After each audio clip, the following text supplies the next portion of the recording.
Same होगा direction में, इसमें अपोजिट डायरेक्शन में। स्टेबिलिटी उसकी ज़्यादा होगी, इसकी कम होगी। मैग्नेटिक उसका ज़्यादा होगा, इसका कम होगा। कंडक्टिविटी उसकी कम होगी, इसका ज़्यादा होगी। इसका हाई टेम्परेचर पे ये ज़्यादा एग्जिस्ट करेगा, ये कम एग्जिस्ट करेगा। ये लो टेम्परेचर पे कम एग्जिस्ट करेगा, ये लो टेम्परेचर पे ज़्यादा, क्योंकि एक ही होगा ना, अपोजिट होगा ना। तो ये कुछ हो गया आपका अर्थो और पैरा, हम लोगों ने इसको सीख लिया। ठीक है, नाउ नेक्स्ट पॉइंट आता है, सारा कुछ लिखा हुआ है, कोई समस्या नहीं, नोट्स भेज चुका हूं। सेकेंड आता है एटॉमिक हाइड्रोजन। किसकी बात कर रहे हैं हम लोग? एटॉमिक हाइड्रोजन की। हमने अभी किसकी बात की? अर्थो और पैरा की। Now we are going to start atomic hydrogen. किसकी बात करेंगे? एटॉमिक हाइड्रोजन की बात करेंगे। क्लियर? अब देखो एटॉमिक हाइड्रोजन कैसे बनाते हैं। तो सबसे पहले हाउ टू प्रिपेयर, तो हाइड्रोजन गैस लिया, उसको हमने इलेक्ट्रिक डिस्चार्ज कराया। क्या कराया? Electric discharge.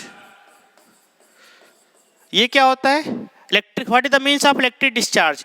अरे किसी भी कंटेनर में हाइड्रोजन गैस को फिल करेंगे, वहां पे इलेक्ट्रिसिटी प्रोवाइड करेंगे, तो उस प्रकार जो हाइड्रोजन गैस है वो किस में कन्वर्ट हो जाएगी? एटॉमिक फॉर्म में आ जाएगी। क्योंकि हाइड्रोजन आपका मॉलिक्यूल फॉर्म में है ना, तो मॉलिक्यूल से एटॉमिक फॉर्म में कन्वर्ट करने का प्रोसेस क्या कहलाएगा? इलेक्ट्रिक डिस्चार्ज कहलाएगा।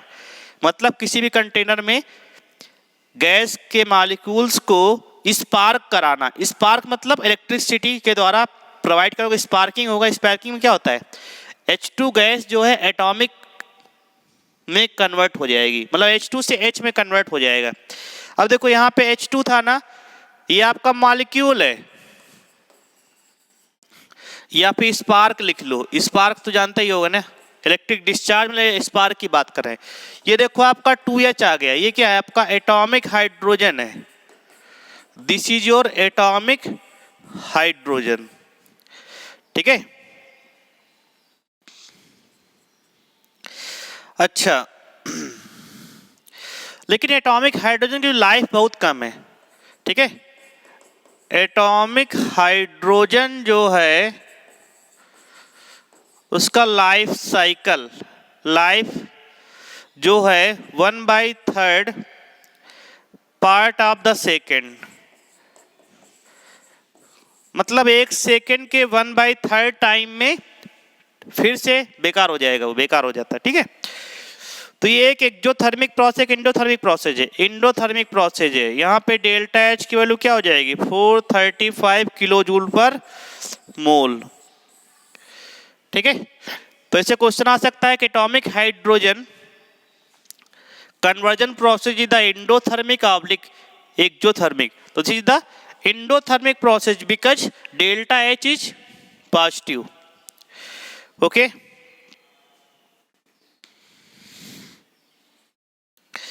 देखो इसका मैंने एक ग्राफ भी बनाया है। ठीक है,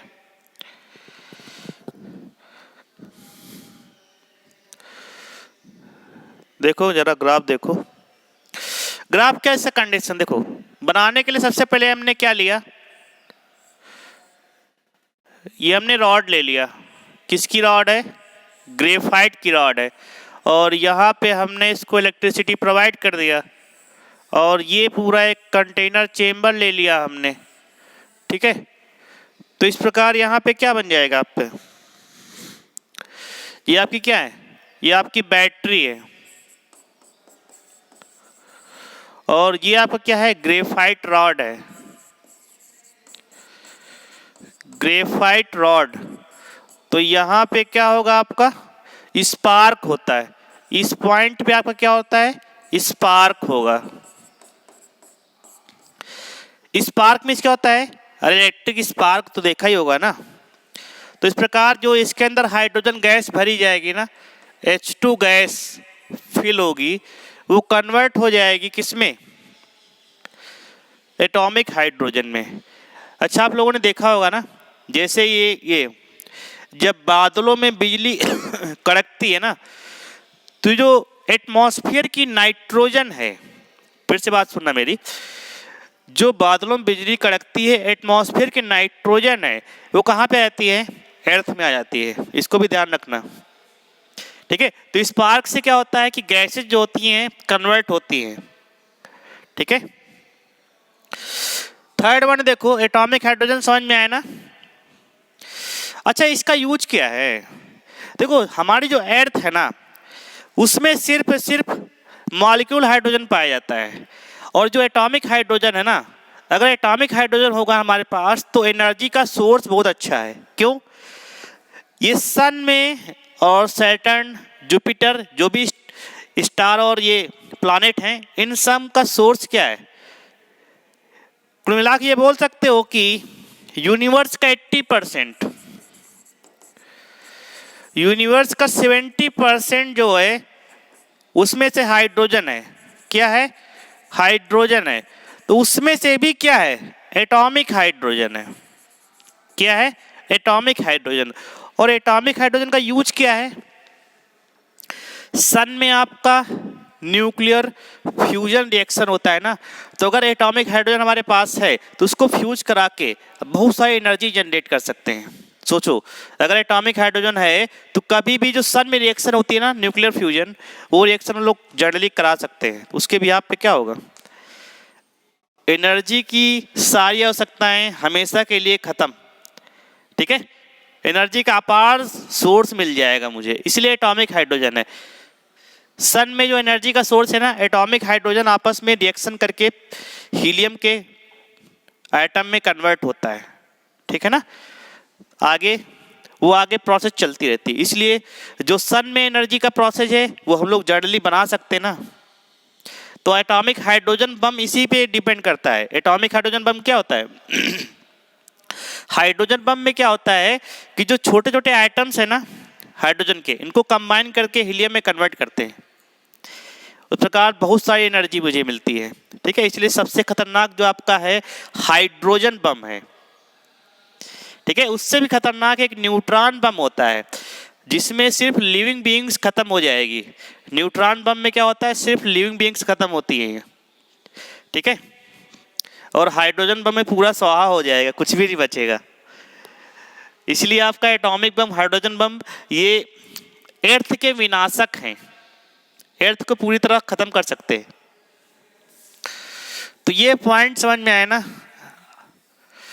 चलो, ज्ञान की बातें बहुत ज्यादा बता देते हैं हम, सीखो। अगला आता है fourth one, nascent. Nascent hydrogen. देखो नेसेंट हाइड्रोजन, देखो नेसेंट वर्ड यूज होता है ना, वो हर जगह होता है। जैसे इसको हम लोग स्क्वायर ब्रैकेट में लिखते हैं। जैसे नेसेंट ऑक्सीजन है तो इसके बीच में ऑक्सीजन लिख दिया गया। जैसे अब नेसेंट हाइड्रोजन हमेशा स्क्वायर ब्रैकेट में लिखा जाए। किस में लिखा जाएगा? स्क्वायर ब्रैकेट में। इसको बोलते हैं नेसेंट हाइड्रोजन। इसको पहचानना बहुत ही आसान है। नेसेंट ऑक्सीजन, तो ऑक्सीजन क्या रहेगा? स्क्वायर ब्रैकेट के बीच में रहेगा।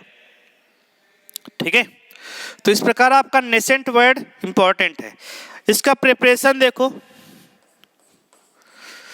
How to prepare.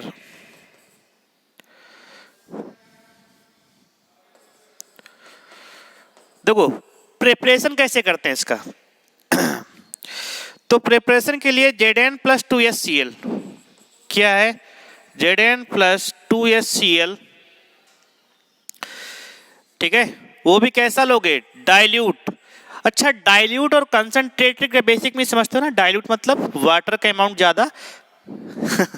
देखा होगा ना घर पे, गाँव वगैरह में जब लोग एल्कोहल लेते हैं, मतलब दारू पीते हैं, तो उसमें पानी मिलाते हैं। पानी क्यों मिलाते हैं?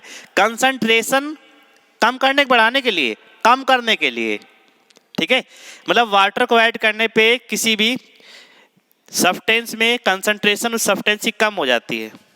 ठीक है ना, तो वही हाल है इसमें। अगर डाइल्यूट मतलब वाटर कंसंट्रेशन ज्यादा है, HCl कम है। ठीक है, एक स्ट्रॉन्ग एसिड है। देखो Zn+2HCl डाइल्यूट, कल आपको बताया था रिएक्शन क्या बनेगा? ZnCl2 जिंक क्लोराइड, और साथ में आपका नेसेंट हाइड्रोजन देगा। क्या देगा आपका? Nascent hydrogen. इसको आपको ध्यान रखना है।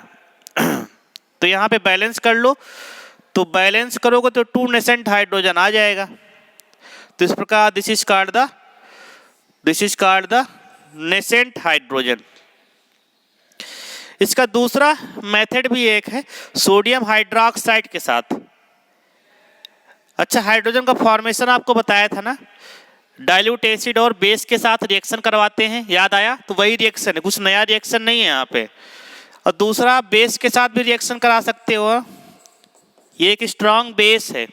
क्यों है स्ट्रांग बेस? रीजन, तो रीजन क्योंकि फर्स्ट ए मेटल से बना हुआ स्ट्रांग बेस होता है, सेकेंड ए मेटल से बना हुआ स्ट्रांग ए मेटल होता है। ठीक है, तो ये स्ट्रांग हो जाएगा आपका। इसकी रिएक्शन कराओगे तो क्या बनता है? सोडियम जिंकेट बनता है ना, बताया था। सोडियम जिंकेट क्या होता है? Na2ZnO2 होता है।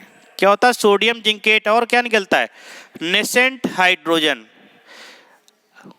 याद करो, ये रिएक्शन कराए थे ना, तो इस रिएक्शन में हमको क्या बनता है? नेसेंट हाइड्रोजन बनता है। ठीक है, तो these are the reaction by which we can prepare the nascent hydrogen. Now अब देखो जरा, बहुत ही प्यारा सब्जेक्ट, मतलब अपना प्यारा आगे बनाना है। तो यहाँ पे अच्छा ये बताया था ना कि जिंक हमेशा इम्प्योर रहना चाहिए ना, आपको यही बताया था ना, जिंक इम्प्योर होना चाहिए। और ये जो सॉलिड है ना, अरे जिंक कैसा होता है? सॉलिड होता है ना, तो इसको हमेशा पाउडर्ड फॉर्म में होना चाहिए। तो ये कैसा होना चाहिए? पाउडर्ड फॉर्म में। अच्छा, तो पाउडर्ड हमने क्यों बनाया?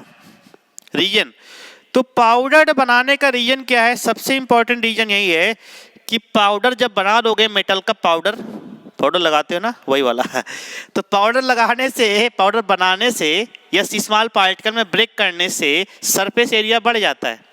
सरफेस एरिया बढ़ने पे रिएक्शन की एक्टिविटी बढ़ जाएगी, रिएक्शन का रेट बढ़ जाएगा। ठीक है, क्योंकि सॉलिड और ये आपका कैसा होता है? ये लिक्विड होगा ना, रिएक्शन कम करेंगे ना, लेकिन ये भी आपका पाउडर फॉर्म में है, तो ये आपका इसमें मिक्स हो जाएगा। इस प्रकार रिएक्शन रेट आपका बढ़ जाएगा। ठीक है, अब देखो इसका यूज क्या है, तो लिखो nascent hydrogen is used for, बहुत सारे प्रिपरेशन मेथड हैं, यूज्ड फॉर रिडक्शन पर्पज,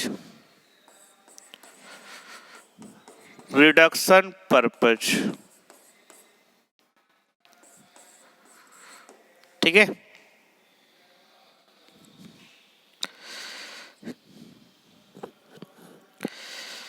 जैसे रिडक्शन पर्पज, जैसे क्या होता है कि ऑयल्स समझते हो ना, फैटी, जैसे ऑयल्स वनस्पति, ठीक है, ये होता है आपका ऑयल्स को आपको ये कन्वर्ट करता है घी में। ऑयल समझते हो ना, अरे खाने वाला ऑयल की बात कर रहे हैं, उसे हम लोग क्या बोलते हैं? Vegetable oil. तो वेजिटेबल ऑयल्स जो होता है ना, अनसैचुरेटेड होता है। अनसैचुरेटेड मतलब कुछ ऐसा रहेगा, CH2 डबल बॉन्ड CH2 होता है। ठीक है, तो इसको कन्वर्ट करता किसमें? यहाँ पे नेसेंट हाइड्रोजन रहेगी और कन्वर्ट हो जाएगा CH3, इसको बोलते हैं घी।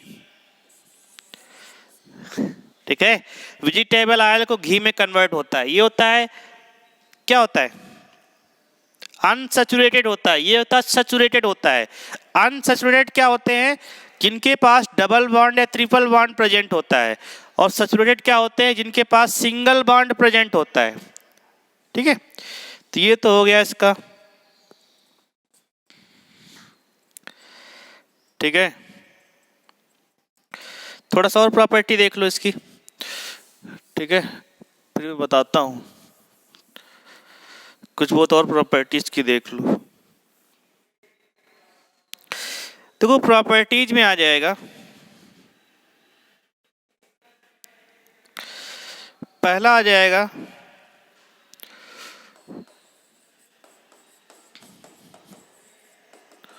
देखो कहीं पर भी कोई भी नेसेंट लगा, जैसे नेसेंट ऑक्सीजन, नेसेंट हाइड्रोजन, तो उसकी रिएक्टिविटी बहुत ज़्यादा होती है।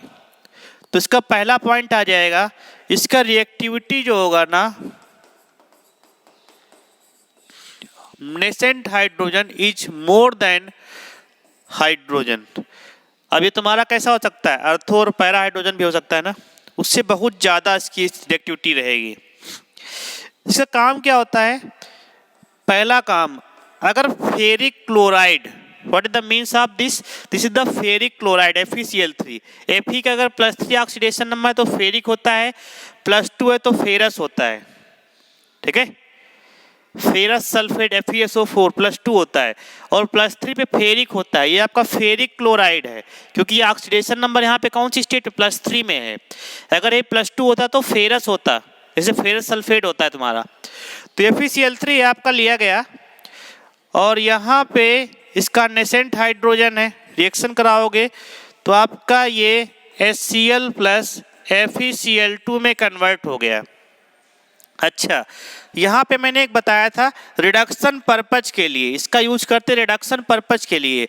अब बताओ, यहाँ पे नेसेंट हाइड्रोजन है, ठीक है, यहाँ पे जाकर किस में कन्वर्ट हुआ, ये अब कन्वर्ट हुआ किस में बताओ। रिडक्शन मतलब यहाँ पे +3 था ना, इसको +2 में करा दिया, बताओ, इसका रिड्यूस कराया ना, तो स्वयं क्या होगा, ऑक्सीडेशन होगा ना। तो यहाँ पे 0 से कितना हुआ, +1। तो यहाँ पे क्या है, रिड्यूसिंग एजेंट का काम कर रहा है। क्या काम कर रहा है, रिड्यूसिंग एजेंट। तो देखो लिखा भी है ना, यहाँ पे क्या लिखा है, nascent hydrogen is used for reduction purpose. तो यहाँ पे भी क्या आ जाएगा, वही काम है, इसको FeCl3 को FeCl2 में कन्वर्ट कर देगा। सेम कंडीशन में है, ठीक है। चलो, बहुत सारे रिएक्शन है, रिएक्शन की तो लिमिट ही नहीं होती है, धीमे धीमे आप कुछ सीख जाओगे।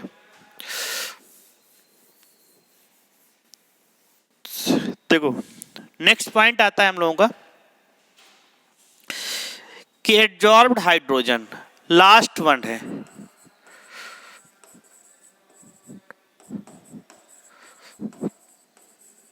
देखो एडजॉर्ब मीन्स क्या होता है, सबसे पहले वर्ड समझो। एडजॉर्ब, एडजॉर्ब मीन्स होता है किसी मेटल की सरफेस, जैसे मान लो ये मेटल है आपका, कौन सा है, Ni, निकिल का हमने क्या लिया, रॉड लिया, और इसमें हाइड्रोजन गैस इसके सरफेस पे, ये क्या है, हाइड्रोजन गैस इसके सरफेस पे अटैच हो जाएगी। Hydrogen gas attach to surface, hydrogen gas attach to surface is called adsorb of hydrogen. देखो ये आपका सरफेस फिनोमिना होता है और ये आपको 12th में पढ़ना है। कहाँ पढ़ना है, 12th में, ठीक है। ये क्या होता है, आपका सरफेस फिनोमिना होता है, ये 12th में पढ़ना है आपको। सरफेस केमिस्ट्री एक चैप्टर है, वहाँ पे आप सब सीखोगे। एडजॉर्प्शन क्या होता है, एब्जॉर्प्शन क्या होता है, सारी चीजें वहीं सीख जाओगे, ठीक है ना। तो इसका मतलब क्या हुआ, एडजॉर्ब समझ में आया ना, किसी मेटल की सरफेस पे हाइड्रोजन का ऐड होना, सरफेस पे, उसके अंदर नहीं जाएगा, ठीक है। जैसे हमारे पास दो वर्ड है, एक होता है एडजॉर्ब, मैं लिख देता हूं, पॉइंट को समझते रहो, काम देगा। देखो दो वर्ड है हमारे पास, एक होता है AbSORb, एक होता है AdSORb। दोनों में डिफरेंस है, ये 12th का चैप्टर है, एडजॉर्प्शन एब्जॉर्प्शन, दोनों डिफरेंस समझ लो। एडजॉर्ब मीन्स होता है जैसे स्पंज हो गया,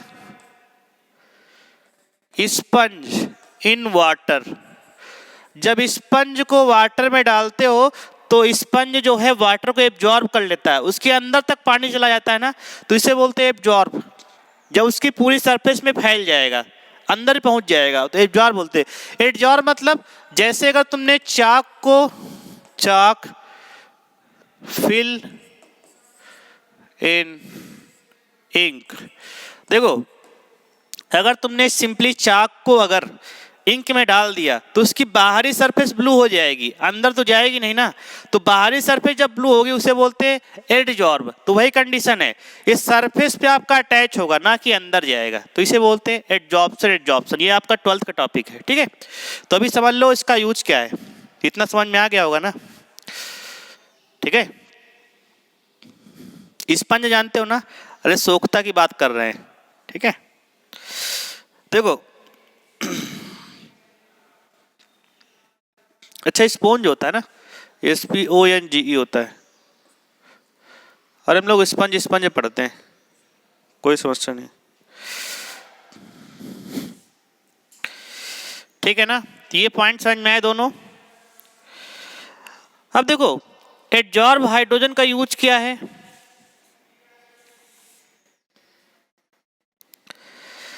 तो सुनो, तो यहां पे कोई मेटल हो सकती है, जैसे Na हो गया, Pd हो गया, Pt हो गया, ठीक है। इसका यूज क्या होता है, this is act as catalyst, act as catalyst, ये तुम्हारा एज ए कैटालिस्ट यूज होता है। कैटलिस्ट क्या होते हैं, the substance which change the rate of reaction without involving itself, तो स्वयं को बिना इन्वॉल्व किए रिएक्शन के रेट को बढ़ाते घटाते, उसे क्या बोलते हैं हम लोग, कैटलिस्ट बोलते हैं। तो यहाँ पे H2 गैस और Na या फिर Pd या Pt की रॉड क्या कहलाएगी बताओ, कैटलिस्ट का काम करेगी। ये सब आपको 12th में पढ़ा देंगे, बहुत अच्छे, सरफेस केमिस्ट्री का चैप्टर है, ठीक है। अभी थोड़ा थोड़ा चीजें सीखो। देखो इसे वेजिटेबल बताया था ना, वही आपका है, ठीक है। चलिए नेक्स्ट पॉइंट आता है आपका, अच्छे एग्जाम्पल आपको दे दें क्या,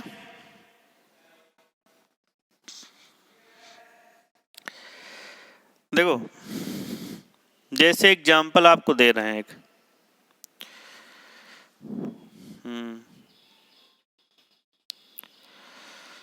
यही है हाइड्रोजन गैस का, बहुत सारे एग्जाम्पल हैं वैसे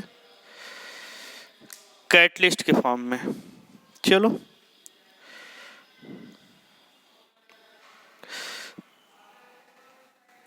अब आता है अगला, तो ये आपका कंप्लीट हो गया, एग्जाम्पल बहुत सारे, 12th का चैप्टर है, ठीक है। इसको अभी इतना लाइटली समझ लो होता क्या है, बस आगे 12th में सब कुछ पढ़ना है इसमें, ठीक है। तो हम लोग क्या सीखेंगे, जो भी एग्जाम्पल दिया था ना वेजिटेबल ऑयल वाला, वहां पर हम लोग क्या करते हैं, हाइड्रोजन को H2PD Ni की प्रेजेंस में किस में कन्वर्ट करते हैं, सैचुरेटेड में। तो जो आपको एग्जाम्पल दिया था वो एग्जाम्पल यहाँ पर भी एप्लीकेबल है। नाउ